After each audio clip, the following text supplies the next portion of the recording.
মাননীয় প্রধানমন্ত্রী আমাদেরকে কিছু নির্দেশনা দিয়েছেন, বিশেষ করে যে সাম্প্রতিক সময় গত মাসে যে আর্থকোয়েকের দেখা দিচ্ছিল বিভিন্ন জায়গায়, সে কারণে উনি বিশেষ করে ঢাকা কেন্দ্রিক আমাদেরকে 1000 ভলান্টিয়ার, যেটা আমাদের কোস্টাল এরিয়াতে আছে, ওই মডেলে তৈরি করার জন্য আমাদের একটা নির্দেশনা দিয়েছে।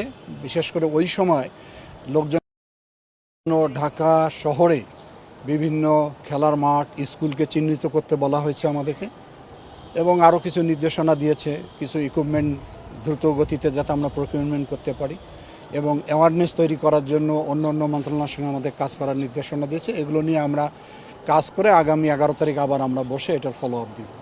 এই ক্যাপাবিলিটি বিল্ড আপের জন্যই আলোচনাগুলো হচ্ছে না আছে। আমাদের যেগুলো ইকুইপমেন্ট আমরা প্রকিউরমেন্ট করছি, এগুলো আর্ম ফোর্স ডিভিশনে আমরা দিয়েছি, কিছু ফায়ার সিভিল ডিভিশনকে দিয়েছি। বিভিন্ন বিষয় নিয়ে আলোচনা হয়েছে, মূলত এই 3-4টির ব্রিফের সবচেয়ে বেশি গুরুত্ব দিয়েছেন উনি। সেই নিয়ে আমরা কাজ করব, কাজ করে আবার 11 তারিখ আমরা বসে আমরা আমাদের এই ব্যাপারগুলোকে নিয়ে কিভাবে আমরা কাজ করব সেগুলো সিদ্ধান্ত হবে। এগুলো তো বিল্ডিং কোডের মধ্যে অন্তর্ভুক্ত করা থাকে, যেগুলো আলোচনায় থাকে, যেগুলো